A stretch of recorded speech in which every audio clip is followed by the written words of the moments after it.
Il tire doucement sur les bas de la femme, les prend dans ses mains et les renifle. En voyant ce streamer effronté, Minju, assis devant l'écran, rage de colère. Il saisit son ordinateur portable et se précipite dehors. Pour s'assurer que la page ne se ferme pas, il connecte son portable au point d'accès de son téléphone, puis se dirige rapidement vers le commissariat le plus proche. Car la femme dans le live, c'est bien sa petite amie. Elle a été droguée et gît dans une chambre inconnue. Quand une lumière s'allume, puis il lève son appareil photo et prend cliché après cliché. Les donations dans le live explosent. Mais à ce moment-là, Minju ne peut plus s'en préoccuper. Il marche d'un pas déterminé vers le commissariat. Et juste au moment où il s'apprête à ouvrir la porte, le streamer le menace. S'il appelle la police, les photos de sa petite amie seront immédiatement publiées sur les réseaux sociaux. Minju hésite. Puis le streamer ajoute: tant qu'il rentre chez lui dans les 15 minutes, il ne publiera pas les photos. Après avoir longuement hésité, Minju choisit finalement de renoncer à appeler la police et rentre chez lui. Il couvre la caméra avec un pansement adhésif, car il se rend compte que chacun de ses gestes pourrait être surveillé par l'autre partie. Mais ce que Minju n'avait pas prévu, c'est que le streamer allait rapidement sortir un nouvel atout,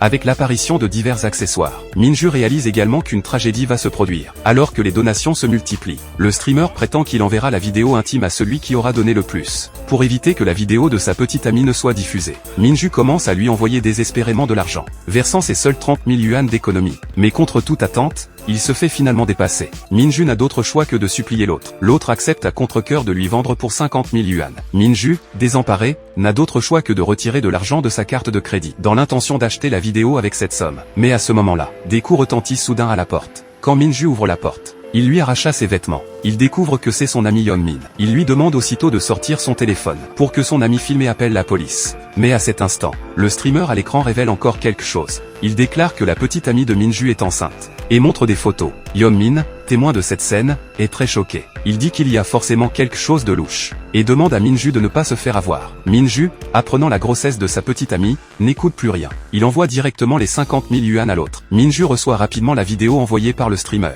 Mais à ce moment-là, il n'a pas le courage de l'ouvrir, et la glisse directement dans la corbeille. Mais à ce moment-là, le streamer rappelle Minju. Il dit qu'il peut libérer sa petite amie, mais que la rançon est de 500 000 yuan. Une fois l'argent reçu, il lui rendra sa petite amie. Alors que Minju ne sait plus quoi faire, un autre homme apparaît sur l'écran. L'homme, portant un masque, s'approche lentement de sa petite amie. Cette scène rend Minju très anxieux, tandis que les internautes commencent à donner frénétiquement.